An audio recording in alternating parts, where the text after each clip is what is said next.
Assalamualaikum warahmatullahi wabarakatuh. Innal hamdalillah nahmaduhu wa nasta'inuhu wa nastaghfiruh wa na'udzu billahi min syururi anfusina wa min sayyiati a'malina. Man yahdihillahu fala mudhillalah wa man yudlil fala hadiyalah. Ashhadu an la ilaha illallah wahdahu la syarikalah wa ashhadu anna Muhammadan abduhu wa rasuluh. Ya ayyuhalladzina amanu taqullaha haqqa tuqatih wa la tamutunna illa wa antum muslimun. Ya ayyuhan nasu taqu rabbakumul ladzi khalaqakum min nafsin wahidah wa khalaqa minha zawjaha wa batha minhuma rijalan katsiran wa nisaa'a wattaqullaha alladzi tasaaluna bihi wal arham innallaha kana 'alaikum raqiba. Ya ayyuhalladzina amanu taqullaha wa qulu qawlan sadida yuslih lakum a'malakum wa yaghfir lakum dhunubakum wa may yuti'illaha wa rasulahu faqad faza fawzan 'azima. Amma ba'd, fa inna asdaqal hadits kitabullah wa khairal hadi hadi Muhammadin sallallahu alaihi wasallam wa syarrul umuri muhdatsatuha wa kullu muhdatsatin bid'ah wa kullu bid'atin dhalalah wa kullu dhalalatin finnar. Ma'asal muslimin, ikhwani fillah wa akhwati, bapak-bapak, ibu-ibu, saudara-saudari rahmani wa rahmakumullah. Alhamdulillah, segala puji bagi Allah Subhanahu wa taala yang mempertemukan kita kembali dalam kajian kitab Al-Aqidah As-Shahihah wa ma yudaduha oleh Asy-Syaikh Al-Allamah Abdul Aziz bin Baz rahimallahu taala. Semoga Allah Subhanahu wa taala senantiasa memberikan kepada kita keistiqomahan dalam belajar akidah sahihah dan berpegang teguh dengannya sampai akhir hayat kita nanti. Kita masih dalam pembahasan tentang al-imanu billah, tentang iman kepada Allah Subhanahu wa taala. Mohon maaf, pada waktu yang lalu ada ucapan penulis yang kita lewati, belum kita baca, masih berkaitan dengan iman billah. Kita sekarang mau baca dan kita akan lanjutkan. Kata Asy-Syaikh Abdul Aziz bin Baz rahimahullah, wa minal imani billahi aidan al-imanu bi jami'i ma aujabahu ala ibadihi wa faradahu alaihim min arkanil islamil khamsati adz-dzahirah.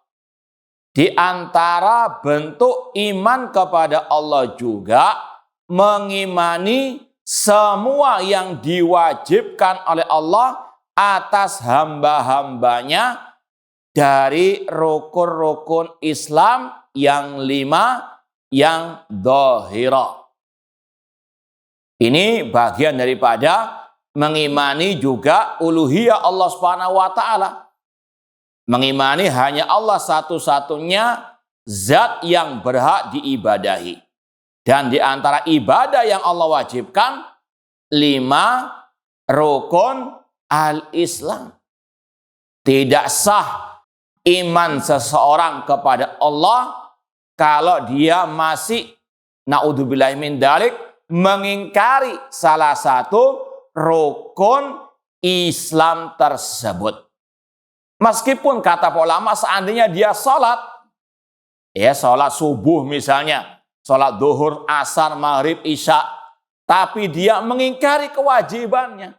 Dia sholat hanya mungkin untuk ikut-ikutan saja, namun dalam hatinya dia tidak mengimani itu merupakan kewajiban setiap muslim muslimah. Dia keluar dari al-Islam. Ini ijma ulama yang mengingkari kewajiban sholat misalnya. Dia kafir meskipun dia sholat.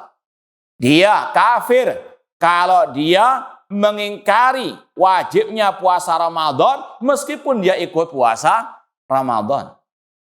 Intinya ini pentingnya al-aqidah.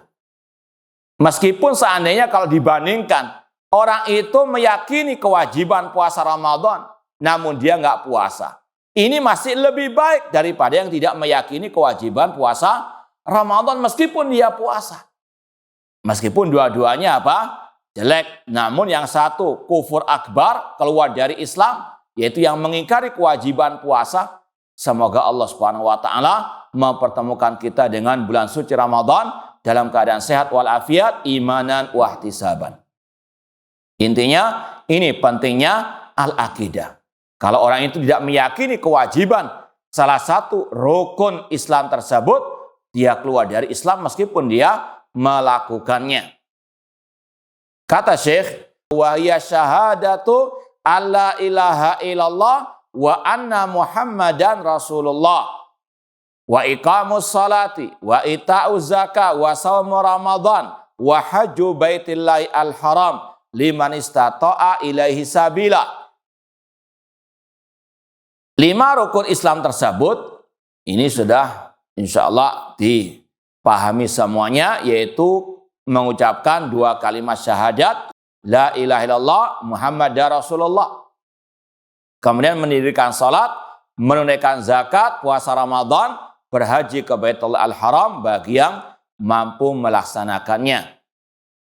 Wa ghairu dzalik minal faraid allati jaa biha asyara'an mutahhar, dan kewajiban-kewajiban yang lainnya yang telah dijelaskan oleh syariat Islam, maka wajib untuk diyakini akan kewajibannya.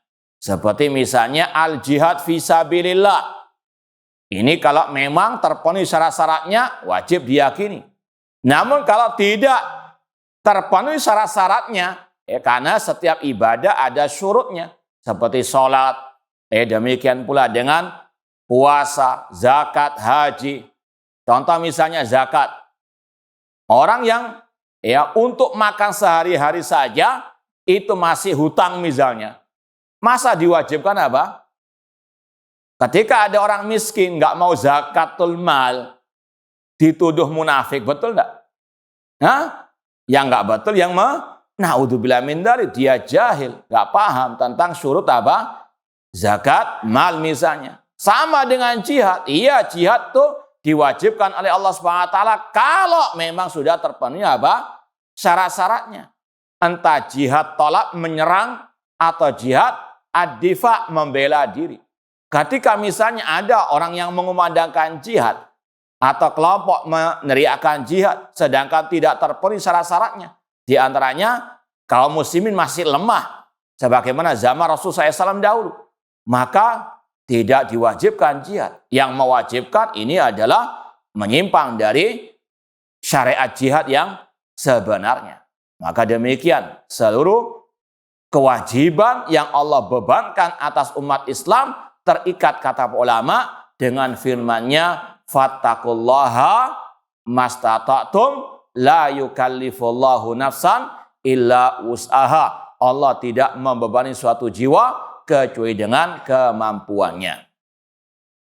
Wa ahammu hadil arkan wa a'dhamuha syahadatu alla ilaha illallah wa anna Muhammadan Rasulullah.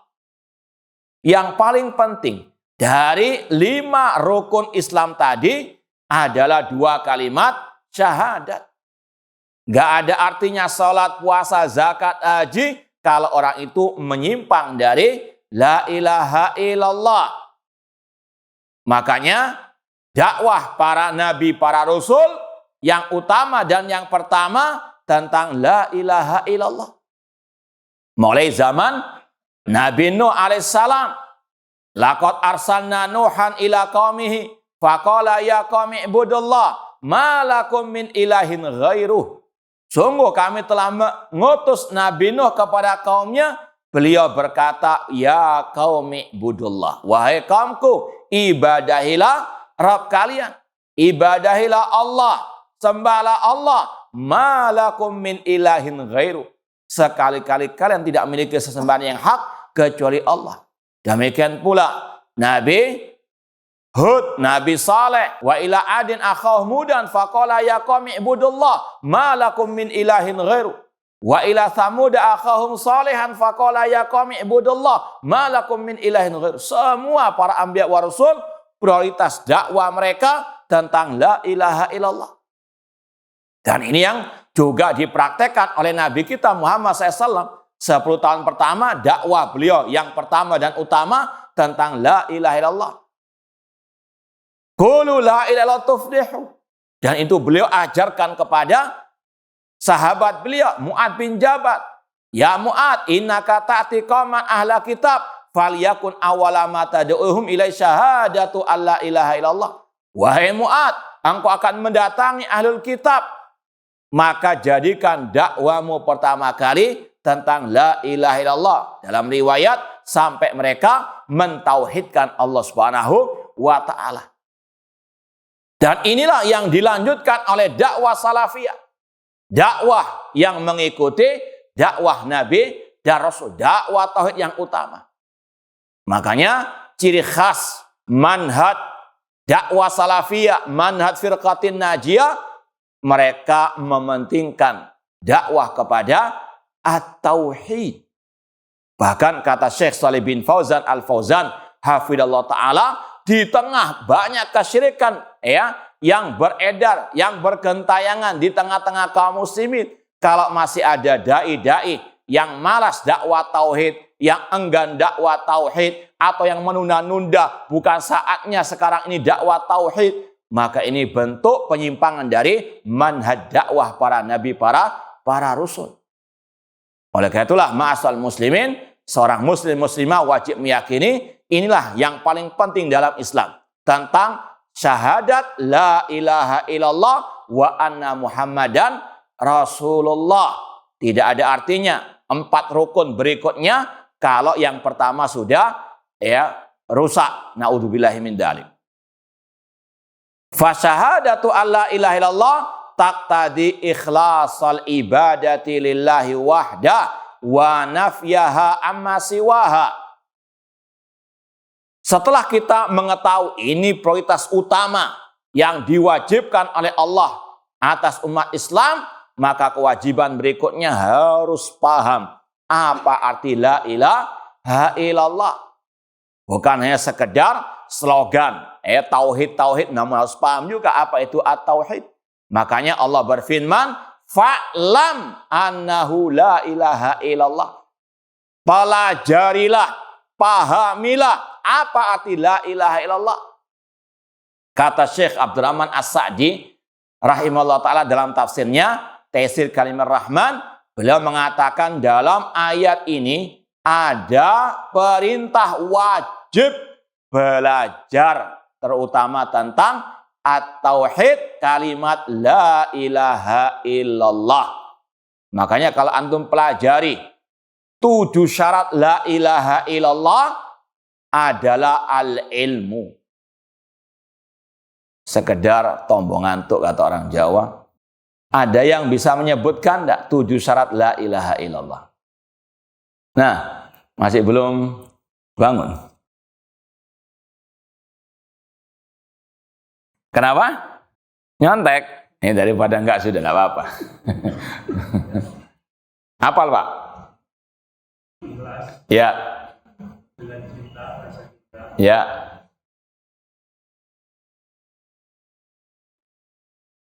Baru 2, Pak. Lain enggak apa-apa. Yang lain membantu. Ikhlas, cinta, yang lain. Al-ilmu, yakin. Yang lain.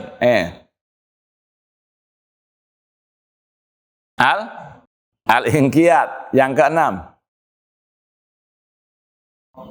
Al-qabul, yang ke-7.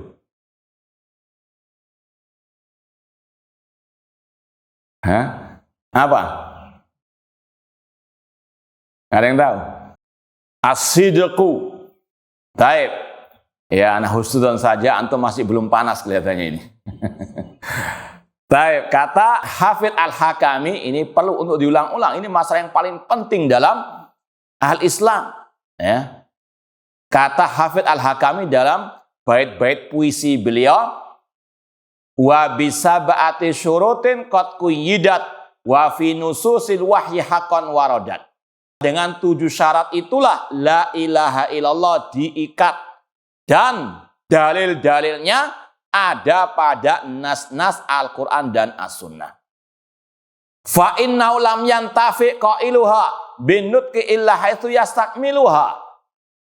Orang yang mengucapkan la ilaha illallah itu tidak bisa mengambil manfaat dari la ilaha illallah sampai dia menyempurnakan 7 syarat tersebut. Ya, sebagaimana salat ada syaratnya. Tadi juga jihad ada syaratnya. La ilaha illallah juga ada syaratnya.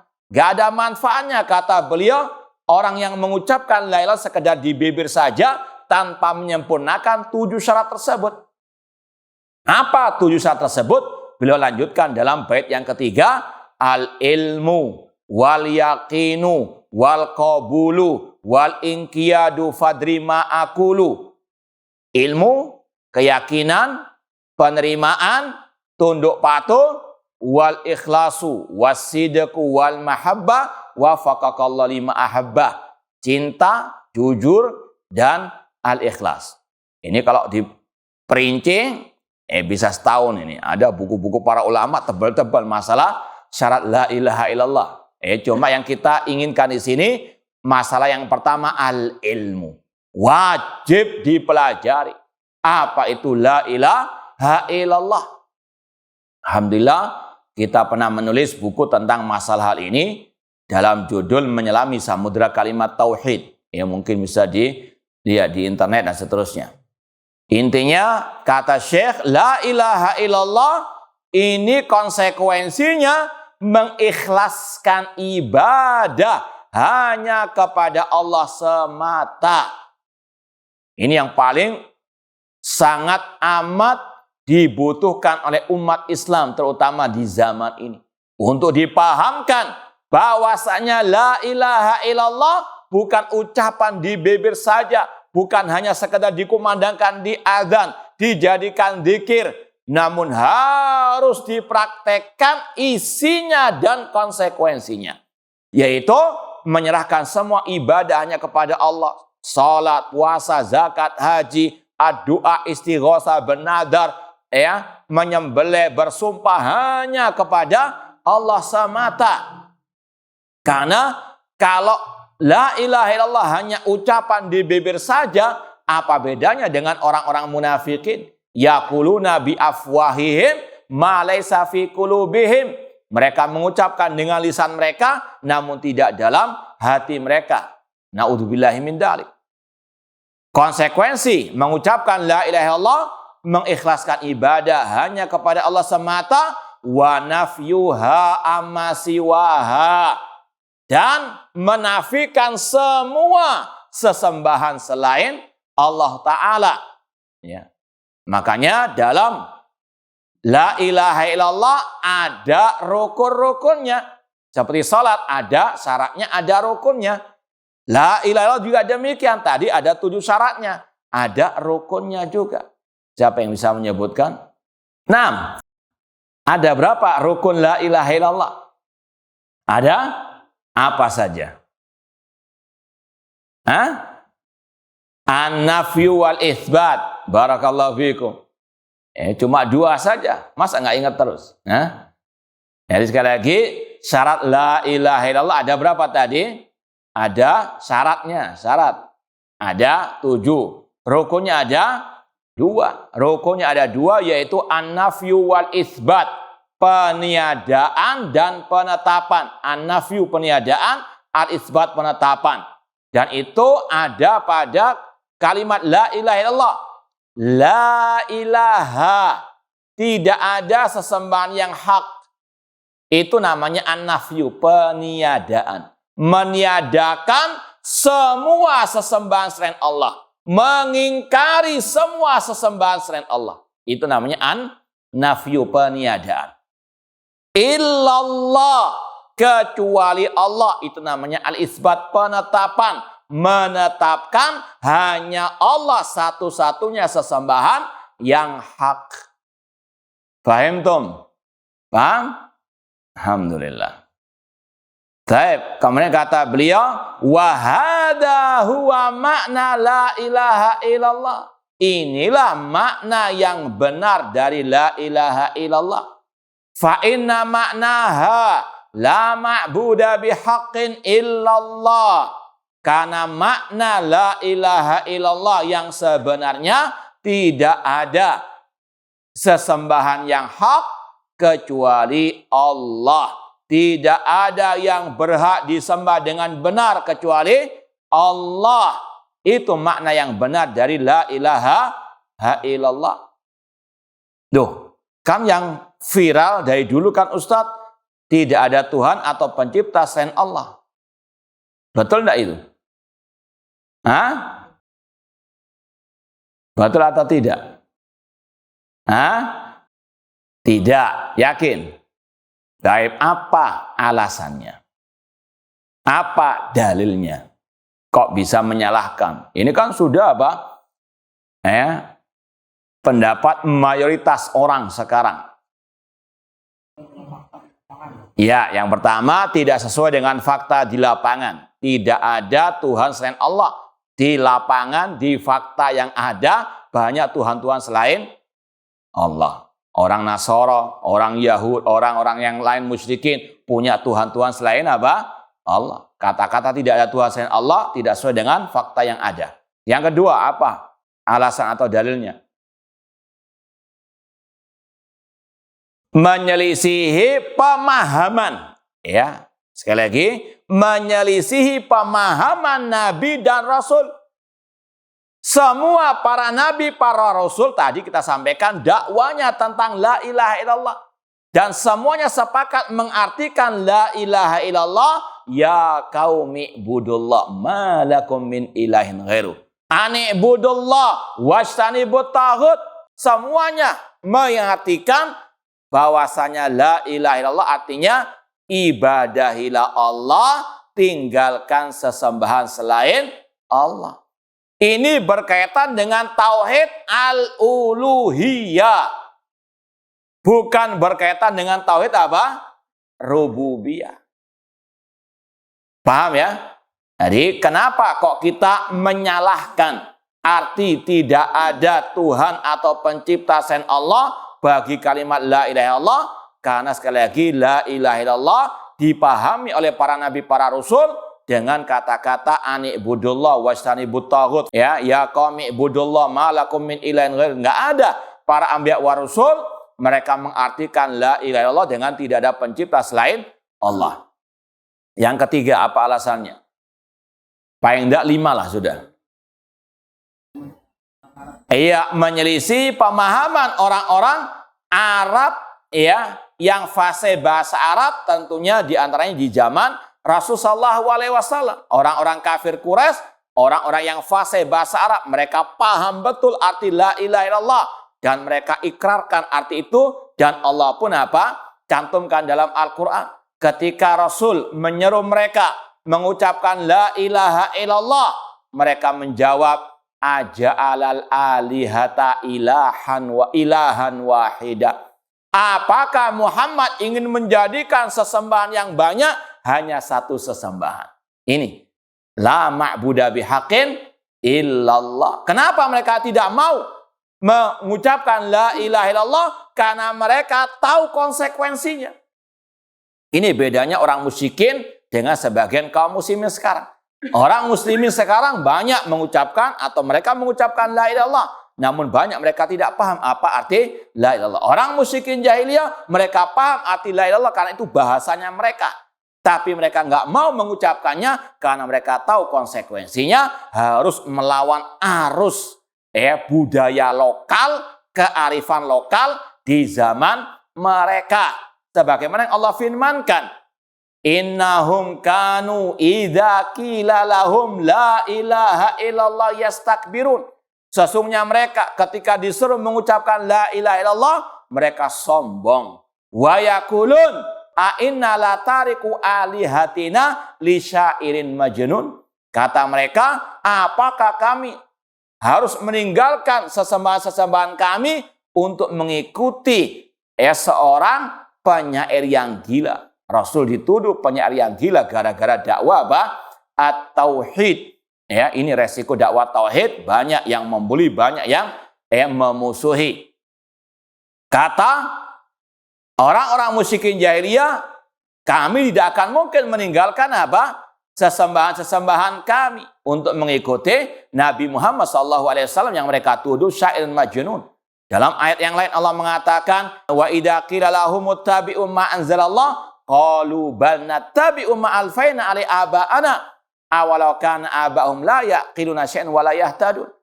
Sesungguhnya mereka apabila diseru untuk mengikuti Al-Qur'an, untuk mengikuti ajaran Rasulullah SAW, mereka mengatakan cukup bagi kami ajaran nenek moyang kami. Ini alasan mereka tidak mau mengikuti Nabi Muhammad SAW, tidak mau mengucapkan la ilaha illallah, karena mereka sangat berat meninggalkan kearifan lokal, budaya syiriknya mereka. Maka ma'asal muslimin, kalau kita sudah mengikrarkan sebagai seorang muslim, semua yang menyelisih ajaran Islam wajib untuk kita tinggalkan, kita berpegang teguh dengan qala Allah wa qala ar-Rasul sallallahu alaihi wasallam. Itu diantara kandungan dari la ilaha illallah, ada an-nafyu wal itsbat, peniadaan dan penetapan. Kemudian yang keempat, ada yang bisa menjawab, menambahkan lagi, kenapa kok tidak benar mengartikan la ilaha illallah dengan tidak ada Tuhan atau pencipta selain Allah? Itu kurang lebih sama dengan menyelisih pemahaman Rasul sallallahu alaihi wasallam. Baik. Di antaranya ini bisa mengarah, ini bisa terkadang mengarah kepada akidah wahdati al-wujud. Tidak ada Tuhan selain Allah. Akidah wahdatul wujud mengatakan semua yang disembah, semua yang dituhankan, hakikatnya wujudnya Allah. Dan ini juga menyebar di tengah-tengah kaum muslimin negeri kita. Meyakini bahwasanya ma min maujudin illa wujuduh.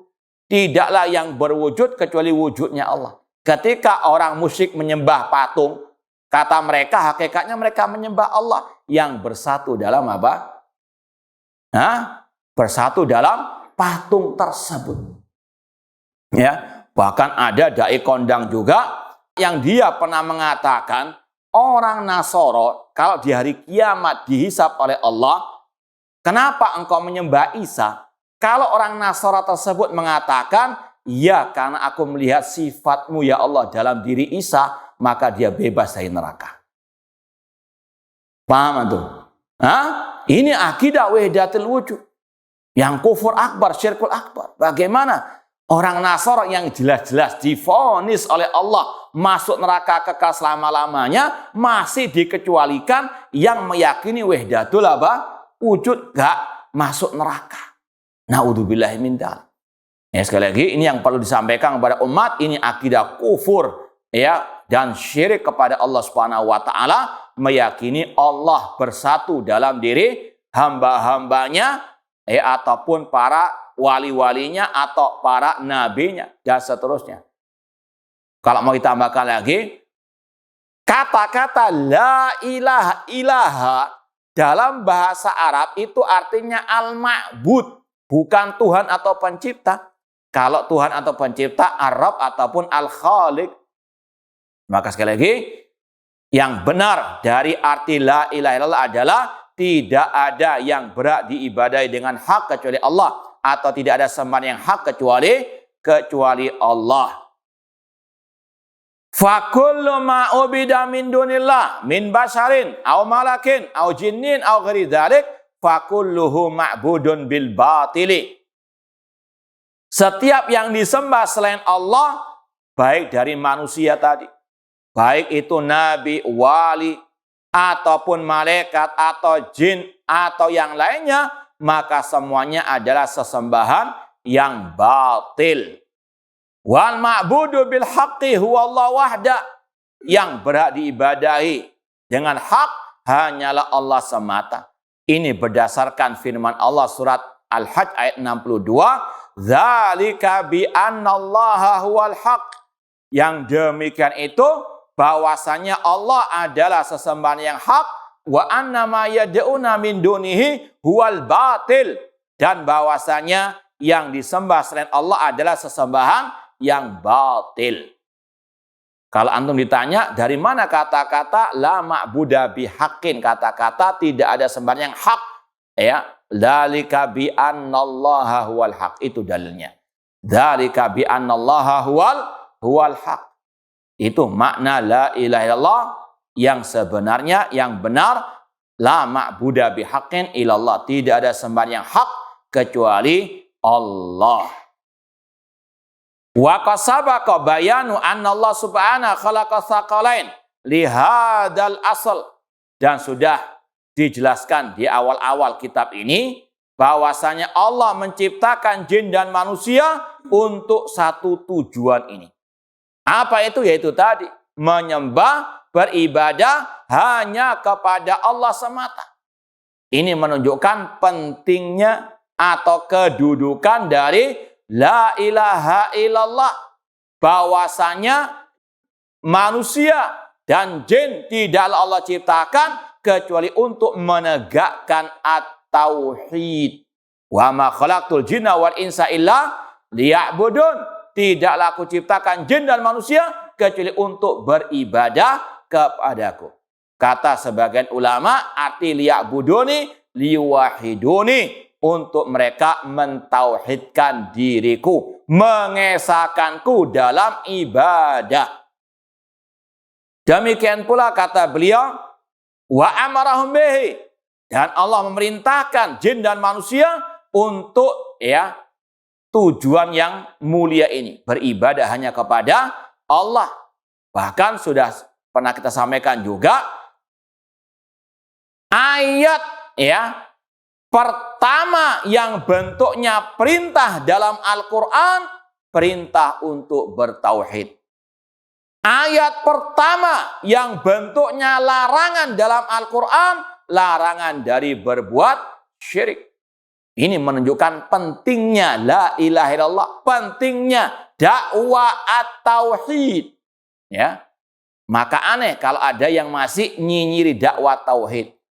Sungguh sesat mereka yang tidak mau dakwah at-tauhid, padahal ini yang ditekankan dalam Al-Qur'anul Karim. Ya. Kita ulangi lagi. Ayat pertama yang bentuknya perintah untuk bertauhid, yaitu dalam surat Al-Baqarah ayat ke-21. Ya ayyuhan nasu budu rabbakum. Wahai manusia, ibadahilah Rabb kalian yang telah menciptakan kalian. Alladzi khalaqakum walladzina min qablikum la'allakum tattaqun, yang menciptakan kalian dan orang-orang sebelum kalian agar kalian bertakwa. Kata-kata ya ayyuhan nasu u'budu. U'budu bentuknya perintah. Kalau antum baca dari Al-Fatihah sampai sebelum ayat ini, gak akan antum temukan kata perintah dari Allah. Ya. Sampai muncul ayat ini. Ya ayyuhan nasu u'budu. Ini menunjukkan pentingnya at-tauhid, pentingnya dakwah at-tauhid. Prioritas utama dan pertama dalam Islam itu adalah tauhid. Dakwah yang pertama dan utama, dakwah kepada tauhid tanpa mengesampingkan yang lain. Demikian pula larangan pertama, larangan dari berbuat syirik, lawan dari tauhid. Yaitu dalam ayat selanjutnya, fala taj'alu lillahi andada wa antum ta'lamun. Dan jangan kalian menjadikan tandingan-tandingan selain Allah. Larangan dari berbuat asyirk. Ini juga menunjukkan metode Al-Quran. Tidak cukup hanya menyampaikan tauhid, namun harus melarang dari apa? Kesyirikan. Ada amar ma'ruf, ada nahi mungkar. Jangan mengatakan, kalau kita mengatakan ini syirik, nanti memecah belah umat. Nanti followernya sedikit. Ya, na'udzubillah min dzalik. Dakwah kok nyari apa? Follower. Dakwah kok mencari muka di hadapan manusia. Cari ridha Allah Subhanahu wa taala meskipun dimurkai oleh manusia. Tidak akan mungkin ada yang pro semuanya, nggak akan ada yang kontra semua. Pro kontra itu sudah apa? Lumrah. Jangankan kita yang penuh dengan kekurangan. Nabi Muhammad SAW kurang apa? Namun tetap beliau apa? Dimusuhi ketika dakwah apa?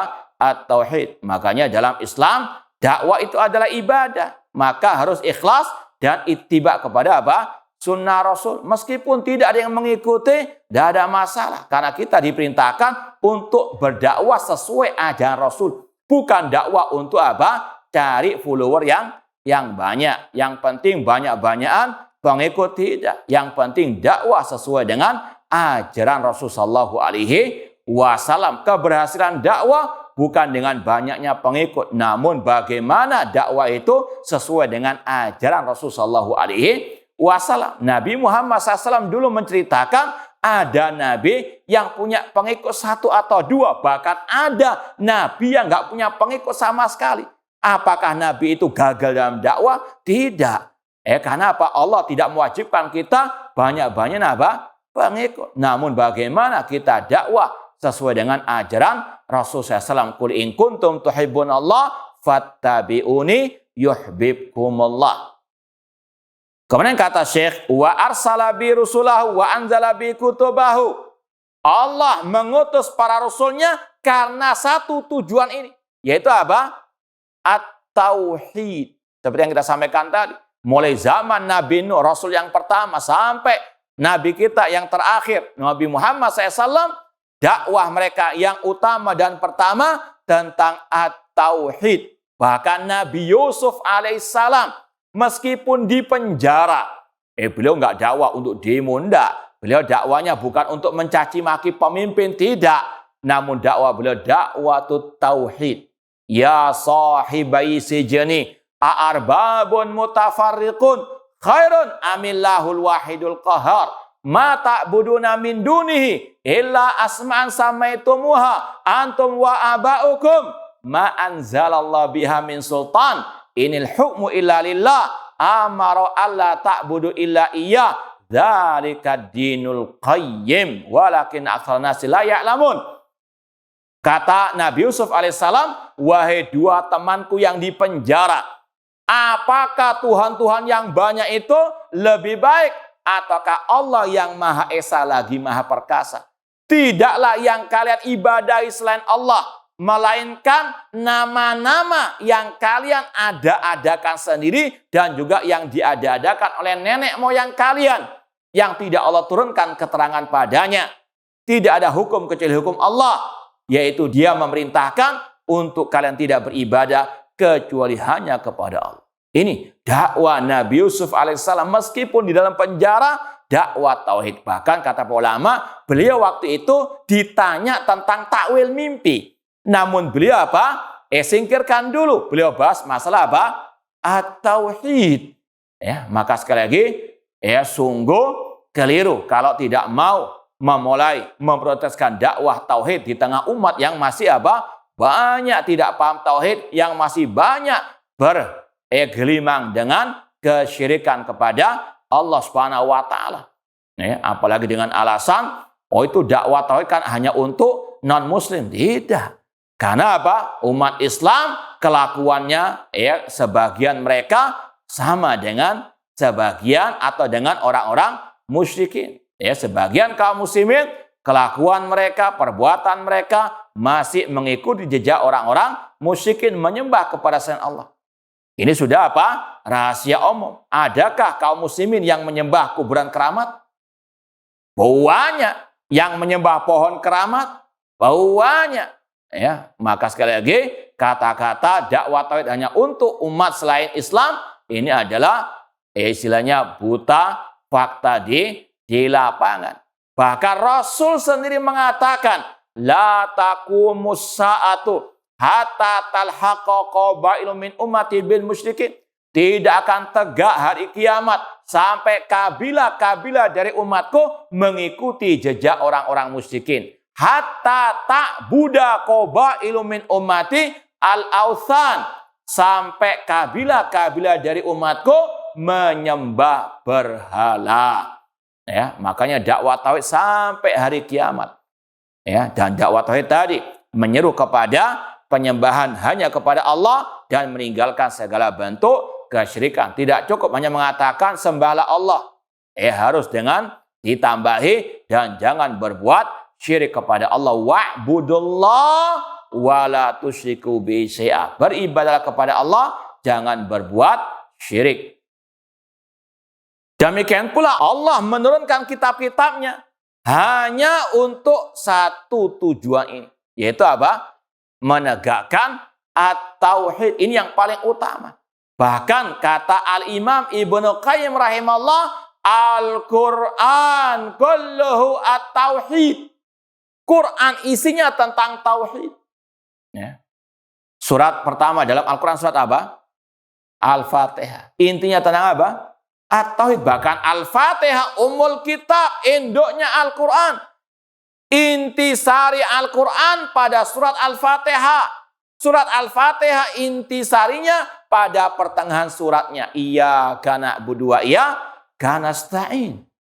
Hanya kepada Engkau lah ya Allah kami beribadah, dan hanya kepada Engkau lah ya Allah kami mohon pertolongan. At-tauhid, terutama tauhid al-uluhiyah. Akhir surat Al-Quran apa itu? An-Nas. Hafal kan? Qul a'udzu birabbin binnas. Katakan Nabi Muhammad, aku berlindung kepada Rabbnya manusia. Tauhid apa? Al-uluhiyah, dan juga ada tauhid rububiyah juga. Ada tauhid asma wa sifat juga. Berlindung bentuk ibadah kepada Allah, tauhid rububiyah. Qul a'udzu birabb, Rabb, tauhid apa? Rububiyah, dan di situ juga ada apa? Ya, nama Allah Ar-Rabb. Ini sekali lagi surat pertama, surat terakhir dalam Al-Quran tentang apa? At-tauhid. Kalau ada yang bertanya, kok dikatakan Al-Quran isinya tentang tauhid? Kan ada masalah apa? Hukum-hukum syariat. Sholat, puasa, zakat, jihad. Maka dijawab oleh para ulama, itu konsekuensi dari at-tauhid. Mengimani apa tadi? Kewajiban-kewajiban yang Allah apa? Perintahkan. Kalau ada yang bertanya, bukankah dalam Al-Quran ada kisah-kisah, kisah Nabi, kisah orang-orang kafir? Maka dijawab itu kisah para da'i-da'i tauhid dan kisah para penentang musuh-musuh apa? At-tauhid. Semuanya berkaitan dengan apa? At-tauhid. Maka sungguh benar ucapan Al-Imam Ibnu Qayyim rahimahullah, Al-Quran kulluhu at-tauhid. Al-Quran isinya tentang at-tauhid. Kemudian kata Syekh, fata'amal dzalika jayyidan wa tadabbarhu katsiran liyatadih laka ma waqa'a fi aktsar muslimin minal jahlil azim bihadzal aslil asil hatta abadu ma'allah ghairahu wa sarafu khalisa haqqihi lisiwa wallahu al-musta'an. Kata Syekh, maka renungkanlah pembahasan yang satu ini tentang makna la ilaha illallah, tentang kedudukan dakwah tauhid. Ini adalah dakwah para nabi, para rasul. Renungkanlah hal ini, tadabburilah, maka akan jelas bagimu apa yang terjadi, apa yang dilakukan oleh kebanyakan kaum muslimin dari kejahilan yang sangat parah tentang la ilaha illallah. Seperti tadi, banyak yang masih mengartikan la ilaha illallah itu tidak ada Tuhan atau pencipta selain Allah. Ini bukan sekedar salah pemahaman saja, namun juga salah prakteknya. Ketika mereka meyakini la ilaha illallah itu adalah tidak ada Tuhan atau pencipta selain Allah, maka kata mereka, tidak apa-apa minta-minta kepada wali yang telah mati. Itu bukan syirik. Karena syirik itu meyakini adanya Tuhan selain Allah. Saya nggak meyakini wali Tuhan, tapi saya sekadar cari perantara dalam doa kepada Allah lewat wali-wali tersebut yang mereka namakan dengan apa? Tawassul. Padahal Allah sendiri menvonis walladzina takhadhu min duni auliya ma na'budum illa liyuqarribuna ilallahi zulfa.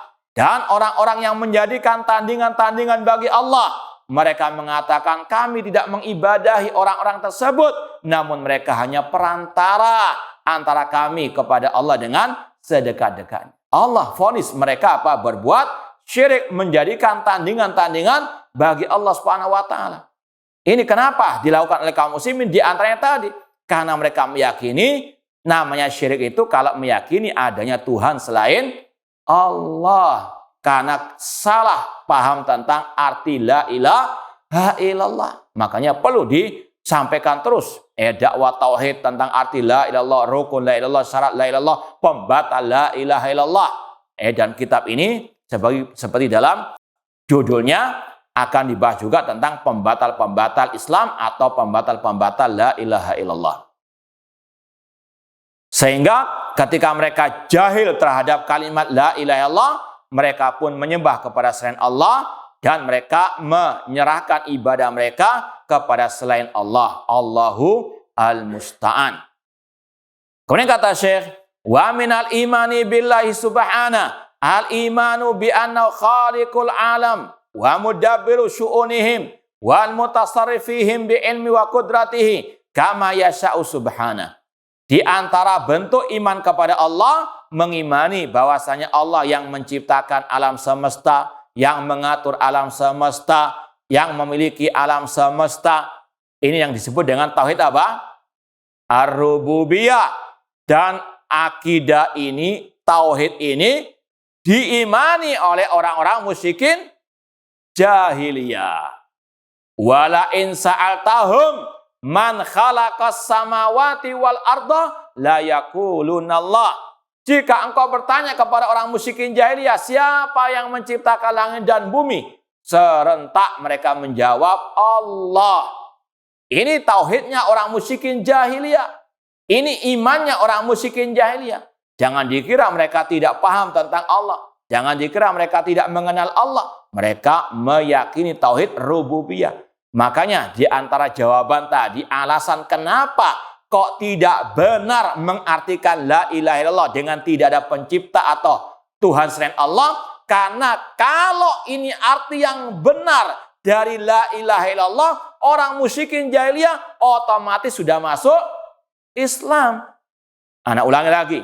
Seandainya arti la ilaha illallah yang benar adalah tidak ada Tuhan atau pencipta selain Allah, otomatis orang musyrikin jahiliyah sudah masuk Islam karena mereka sudah meyakini yang menciptakan langit dan bumi hanyalah Allah. Tapi ini bukan makna yang benar dari la ilaha illallah. La ilaha illallah berkaitan dengan uluhiyah al-ilah, bukan dengan Rabb rububiyah. Paham ya? Paham enggak? Iya, biar lebih mantul dites. Baik. Kenapa kok tidak benar mengartikan la ilaha illallah dengan tidak ada Tuhan atau pencipta selain Allah dikaitkan dengan apa? Keyakinan orang musyrikin tentang rububiyah Allah. Siapa yang bisa menjawab?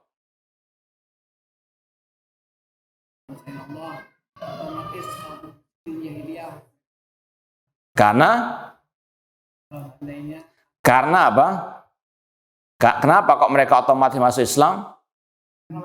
Karena mereka sudah meyakini yang menciptakan, mengatur alam semesta adalah Allah Subhanahu wa ta'ala. Allah juga mengisahkan tentang akidah mereka tersebut dalam ayat yang lain. Kul man yarzuqukum minas sama'i wal ardi amma yamliku sam'a wal absar wa ma yukhrijul hayya minal mayyit wa yukhrijul mayyita minal hayy wa man yudabbirul amra fasayaqulunallah. Katakan wahai Nabi Muhammad kepada orang musyrikin jahiliyah, siapa yang menurunkan rezeki dari langit dan bumi? Siapa yang memiliki penglihatan dan pendengaran? Siapa yang mengeluarkan yang hidup dari yang mati, mengeluarkan yang mati dari yang hidup? Dan siapa yang mengatur urusan ini semuanya? Serentak orang musyrikin menjawab, fasayaqulunallah. Ini akidah mereka, ini iman mereka terhadap rububiyah Allah. Namun itu tidak memasukkan mereka ke dalam Islam karena masih belum sampai kepada intisarinya, yaitu tauhid al-uluhiyah. Makanya dari sini kata para ulama, tauhidur rububiyah yastalzimu tauhid al-uluhiyah. Tauhid rububiyah melazimkan tauhid uluhiyah. Artinya kalau orang itu sudah meyakini Allah yang menciptakan, mengatur, memiliki alam semesta, harus dilanjutkan, harus ada konsekuensinya, follow up-nya, yaitu menyembah hanya kepada Allah. Tidak cukup sampai kepada tauhid rububiyah, harus lanjut kepada tauhid apa? Al-uluhiyah. Seperti yang Allah firmankan, Rabbus samawati wal ardi wa ma bainahuma fa'budhu. Allah Rabb langit dan bumi dan apa yang di antara keduanya. Apa sampai di sini saja? Tidak. Apa cukup sampai di sini saja? Tidak. Kata Allah, fa'budhu, ibadahilah Allah. Kalau Anda sudah meyakini Allah yang menciptakan, mengatur alam semesta, maka lanjutkan kepada apa? Beribadah hanya kepada Allah. Makanya istilah sebagian orang yang apa? Tadabbur alam, ya, datang ke gunung dalam apa? Rangka tadabbur alam. Namun kalau hanya sampai kepada Allah yang menciptakan ini semuanya, Allah yang mengatur, tidak cukup. Ya, orang musyrikin nggak perlu naik gunung, sudah tahu apa? Allah yang menciptakan. Harus lanjut kepada keyakinan hanya Allah satu-satunya yang berhak disembah, karena dialah satu-satunya yang menciptakan alam semesta. Kemudian kata Syekh lagi, al-mutasarrif fihim bi ilmihi wa qudrati kama yasha'u subhana. Dialah yang mengatur alam semesta dengan ilmunya, kekuasaannya seperti yang dia kehendaki. Wa annahu malikud dunya wal akhirah. Dan bahwasanya Allah yang menguasai dunia dan akhirat. Wa rabbul alaminnya jami'an. Allah alhamdulillah rabbil alamin. Segala puji bagi Allah, Rabb semesta alam. La khaliqa ghairah. Tidak ada pencipta selain Allah. Wa la rabba siwa. Tidak ada Rabb selain Allah.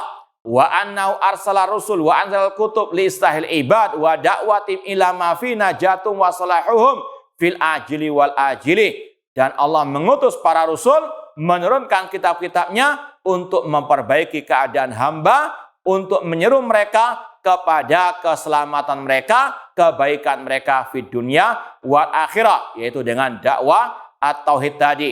Wa annahu subhana la syarikalah fi jami dzalik, dan tidak ada sekutu bagi Allah dalam semua itu, dalam rububiyah, uluhiyah dan juga asma wa sifat. Allah berfirman, Allah khaliqu kulli syai', Allah pencipta segala sesuatu, wa huwa ala kulli syai'in wakil, dan Allah pelindung atas segala sesuatu. Surat Az-Zumar 62. Allah berfirman, inna rabbakumullahu alladzi khalaqas samawati wal arda fi sittati ayyamin tsumma stawa 'alal arsy. Sesungguhnya Rabb kalian adalah Allah yang menciptakan langit dan bumi dalam 6 masa, kemudian dia istiwa di atas aras, yughshil lailan nahar, dia menutupi malam dengan siang, yatlubu hasithan, yang diikuti secara beriringan, wasyamsa wal qamara wan nujuma musakhkharatin bi amri, dan dia pula yang menciptakan matahari, bulan dan bintang-bintang, semuanya tunduk dengan perintah Allah. Ala lahul khalqu wal amr. Ketahuilah hak Allah menciptakan dan memerintahkan. Tabarakallahu rabbul alamin. Maha tinggi Allah, Rabb semesta alam. Surat Al-A'raf ayat 54. Ayat ini mengandung 3 bentuk at-tauhid, ya, sebagaimana yang sudah kita sampaikan tadi. Wallahu ta'ala a'lam. Ini yang bisa kita sampaikan pada kesempatan yang berbahagia ini. Kurang lebihnya mohon maaf. Kalau mungkin ada yang mau ditanyakan, tafadhalu. Salam, tafadhal. Naam. Bismillah.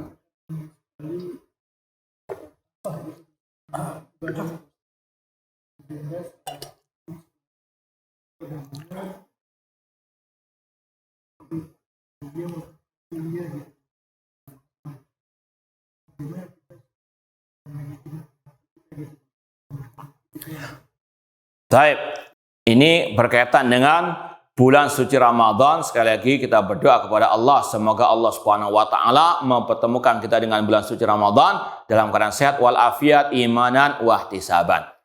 Pertanyaan tadi berkaitan dengan bagaimana kita tetap bisa istiqomah menjaga hati kita di atas tauhid di bulan suci Ramadan. Kata para ulama, bulan suci Ramadan banyak memberikan pelajaran-pelajaran berharga kepada kita. Dan di antara pelajaran berharga di bulan suci Ramadan, Ramadan menggembleng kita untuk senantiasa bertauhid kepada Allah. Contoh, setiap malam Kalau antum ikut tarawih ya, kalau antum tidur di rumah nggak dapat ini. Yaitu ikut sholat tarawih bersama imam, tentunya diantaranya yang sering ya membaca di sholat witir sesuai dengan sunnah Rasul SAW. Rakaat pertama Al-Fatihah dan apa? Al-A'la. Rakaat kedua Al-Fatihah Al-Kafirun. Yang ketiga, maka dua surat ini kata ulama, dua surat At-Tauhid, ya, menggembleng ya manusia untuk bertauhid kepada Allah. Makanya dipahami apa arti qul ya ayyuhal kafirun la a'budu ma ta'budun. Ini nafyun, penafian tadi, meniadakan semua sesembahan selain Allah. Ya, kita ikrar ya dalam surat Al-Kafirun tadi, kita sebagai kaum muslimin tidak sebagaimana orang kafir yang menyembah selain Allah. Kita hanya menyembah kepada Allah. Dilanjutkan dengan surat Al-Ikhlas. Qul huwallahu ahad. Ini al-itsbat, penetapan hanya Allah satu-satunya sesembahan yang hak. Ya, demikian pula di bulan suci Ramadan kita sering dibacakan ayat tentang ayat-ayat puasa. Di antaranya ya, di tengah-tengah ayat puasa ada firman Allah, wa idza sa'alaka ibadi anni fa inni qarib ujibu da'wata da'i da'an. Apabila hambaku bertanya kepadamu wahai Nabi Muhammad tentang diriku, jawablah aku dekat, aku mengabulkan doa orang yang berdoa kepada. Ini pelajaran tauhid di tengah-tengah ayat apa? Tentang puasa. Ramadan menggembleng kaum muslimin untuk bertauhid kepada Allah Subhanahu wa taala. Kita juga sering diperdengarkan hadis tentang keutamaan puasa Ramadan. Man shoma ramadhana imanan wahtisaban ghufira lahu ma taqaddama min dambi. Barang siapa yang puasa di bulan suci Ramadan imanan, didasari oleh iman, di antaranya iman kepada Allah, tauhid al-uluhiyah, dan mengharap pahala dari Allah, diampuni dosa yang telah lalu. Rasul melanjutkan lagi dengan sabda beliau, man qama ramadhana imanan wahtisaban ghufira lahu ma taqaddama min dambi. Barang siapa yang salat tarawih, salat malam di bulan suci Ramadan didasari oleh al-iman. Ini sekali lagi penggemblengan tauhid sangat kental di bulan suci Ramadan bagi yang paham. Yang nggak paham, naudzubillah min dzalik, meskipun bulan suci Ramadan iktikafnya di kuburan keramat. Nah, taib yang lain kalau ada yang mau ditanyakan atau yang belum dipahami tadi, tidak ada? Baik, kalau tidak ada kita cukupkan sekian. Kurang lebihnya mohon maaf. Wa jazakumullahu khairan. Aqulu qouli hadza wa akhiru da'wana anil hamdulillahi rabbil alamin. Wassalamualaikum warahmatullahi wabarakatuh.